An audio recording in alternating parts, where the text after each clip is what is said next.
Thank you for joining us because we already started the interview without you guys. Apologies, sorry, because we couldn't help ourselves. Joining us for a chat now is all-round filmmaker who has played several strong characters in both film and theater. He's best known for his role as Kazeem in Gangs of Lagos. I mean, hey, let's welcome him to the studio already. He is here with us. I cannot believe it, but we have Mr. Olakunle in the building. You are welcome. But me, I know you as Kazeem. It's okay. That pass. I know that name is going to stick with me for quite some time, right? But it's okay. Wow, man. You can call me Kazeem. No, don't worry. Don't worry. I'll call me Eleniyan. Eleniyan. Man. That sounds more like it. Good to have you here, man. And so soon after the release of Gangs of Lagos, so I bet you we're going to be talking plenty about Gangs of Lagos. But first off, I know that it's not the first time I've seen you on TV, in movies. You've been in plenty of Yoruba movies from before, and also some English movies as well. You are a veteran, quite frankly, in the movie industry. I'm a young man. No? No, veteran doesn't mean, it means you've been there since for a very long time. Yeah, I've been there for a bit, for quite a bit. But everybody seems to be talking about you now. But let's hear about you from way before we get to the now. I don't want to bore you, but I'll tell you. No, you can't. It's a long story. Okay. So I grew up in Abeokuta, and I wanted to do veterinary medicine. Oh, nice. Well, my parents didn't want to allow that, because I'm from a very large family. Okay. I have four boys, 4 girls. So the 4 boys were born first, and the 4 girls came later. I don't know what my dad was looking for, though. I'm the 4th boy. Okay. And my 3 other brothers were science students. So when I said I wanted to do veterinary medicine, I haven't been exposed to a lot of animals by my mom especially. She kicked against it. Oh, wow. And so as a revolt, I said, you know what? I'm not going to do what you want me to do. She wanted me to do banking and that kind of thing. I mean, I'm like, I don't fit here. If I don't do this veterinary stuff, the next best thing I can think of is art. Because I was very good at writing then, and we're doing what they call performance poetry now. We used to call it poetry recitation in those days. And I've been infusing a lot of characters into the poetry rendition and all of that. So, and she said, I can't do that. I said, okay, no, Allah. So I was shuttling in between commercial and arts classes. Then fortunately, they brought my dad was a soldier, so they posted him back to Lagos. And it was Alevaram. So I did my work. The result didn't come out. So I told my mom that, I want to go to NCAC, National Theatre. I want to go and start from scratch to learn how to, dance, act, and do some. She said, no. No problem. So somewhat, I'll find my way. I'll run from the house, go do rehearsals, come back. I used to steal her money back then. Nah, we all did. No, it's okay. So at some point, she caught me. She said, okay, this is, because you know where I keep my money, so she stopped giving me money. So I tried to look for ways to make money. I did a lot of some manual jobs to get money to go for rehearsals. And that was from 96. I trained at NCC from 96 till 98. So my first major performance was in 99 when Ryan Bonke first came to Nigeria. Yeah, I remember that.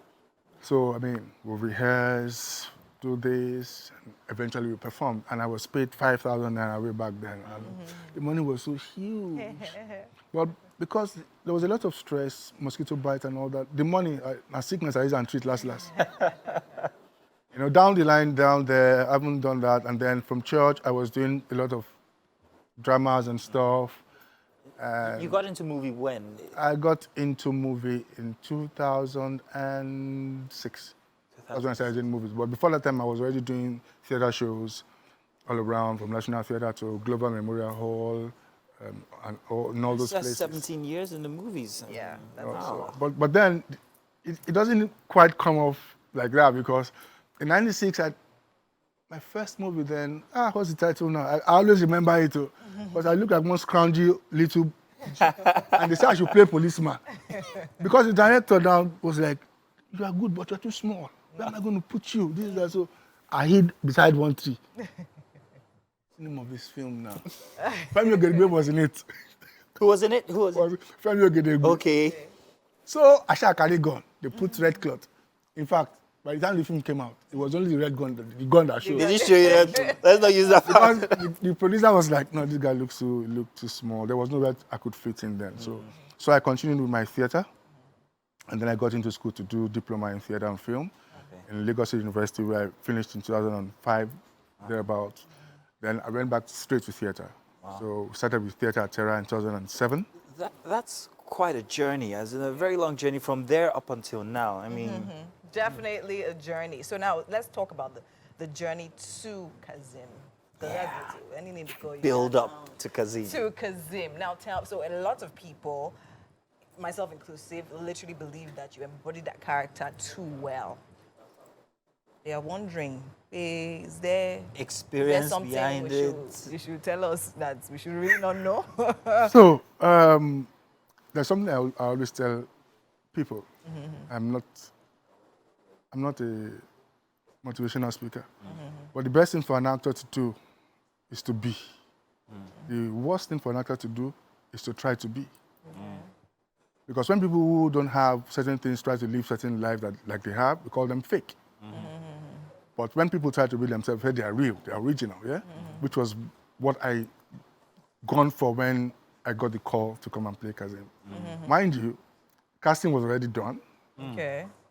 I came in as a last option. Yeah, because the director kept on saying that she wasn't convinced with the person that was supposed to play it. So I came in like 3 weeks before principal photography. So there had been rehearsals and all of that. So when I got the call, I read the role and I saw, okay, this guy is like this. So for him to be able to grow into this Eleniyan from that street Kazim, there's got to be a lot of sacrifices to be made. And then I asked myself if I was ready. And this was like a mayor mark for me. Make yourself or kill yourself, because it's been frustrating trying to break into film as a theater actor. It's been quite frustrating.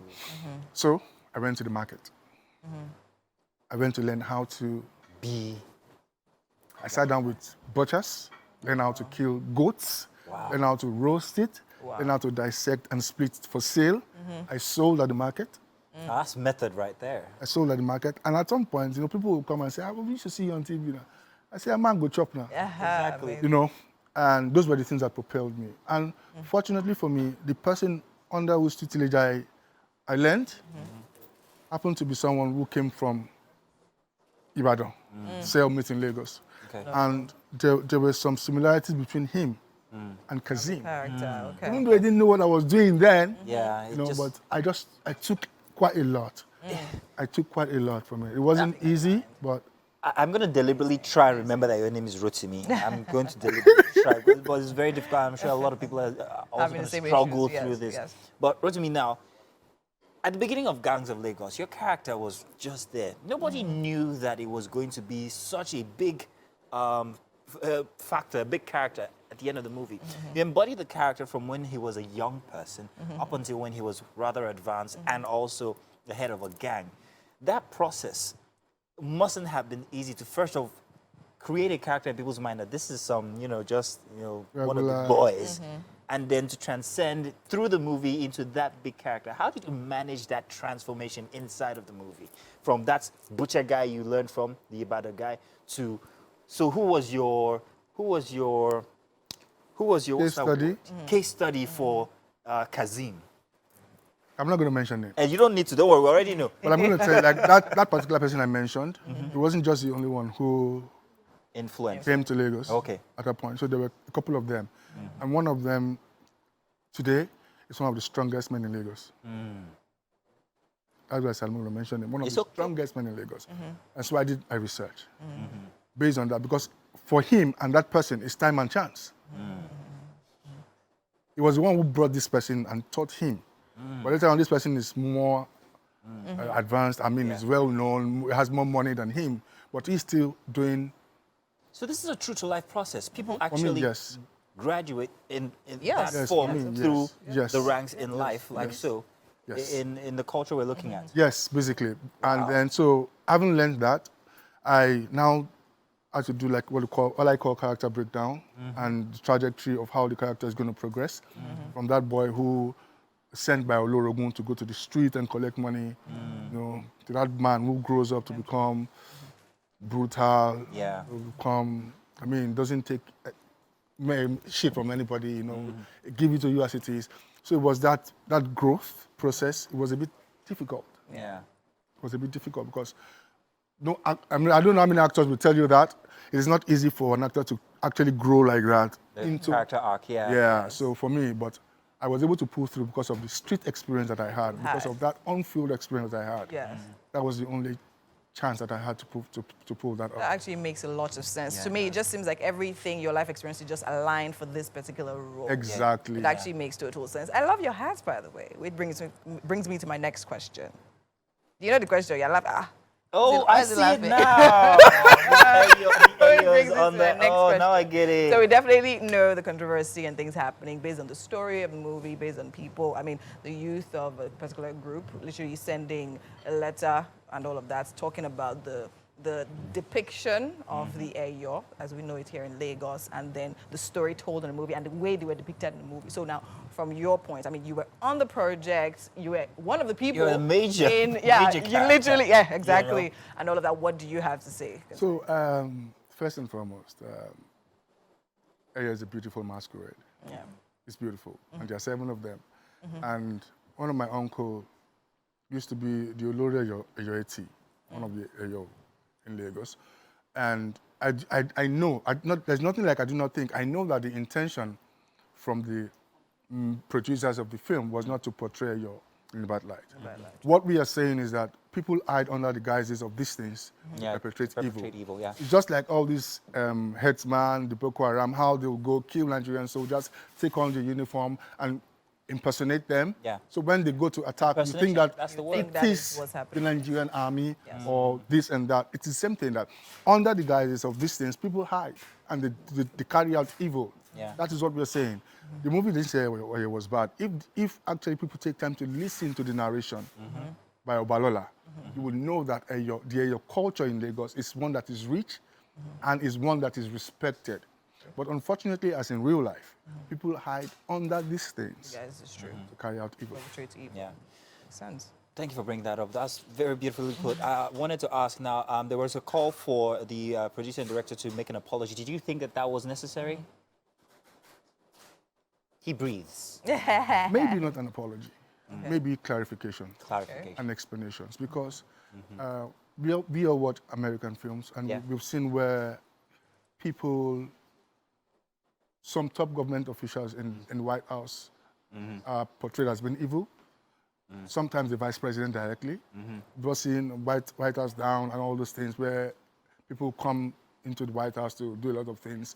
I don't think that the filmmakers will have to come out to apologize. Some of it's just saying that these things are there. It happens. Now, can we look for a better way to prevent those things? I think that should be what we are talking about. That should be what we are looking at, and not seeing it in the other way as if everybody's just trying to, or we are trying to say that Eyo is bad, or does this, or does that. Amen. Amazing. Before we take inside the kitchen, because we've been preparing something very delicious, specifically because you were coming, I wanted to make 2 notes. First off, one of my best scenes in the movie was at the latter part of the movie when it was revealed that Kazeem was actually the murderer of, what's his name from the Balala's father. I thought that the way that it was revealed, the way you carried up, was fantastic. And then my ultimate best scene was the barbershop scene. The way the gun came out with that red cloth and the detail in it.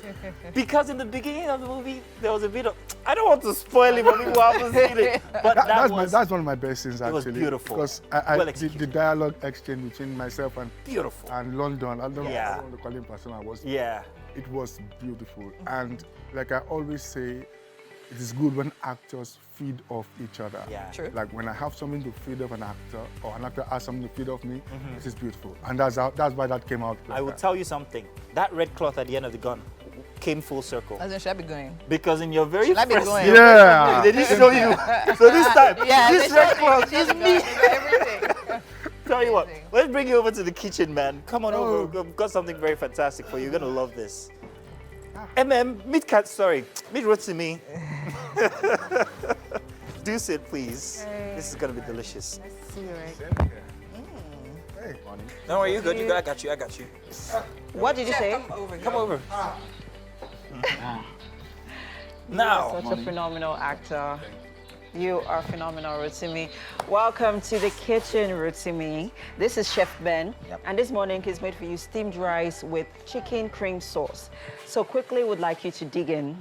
Maybe as Rotimi or Kazeem, but yeah, you let us know. Kazeem will not this kind of thing. Of course, I know. So maybe as Rotimi, I'll just try. Please.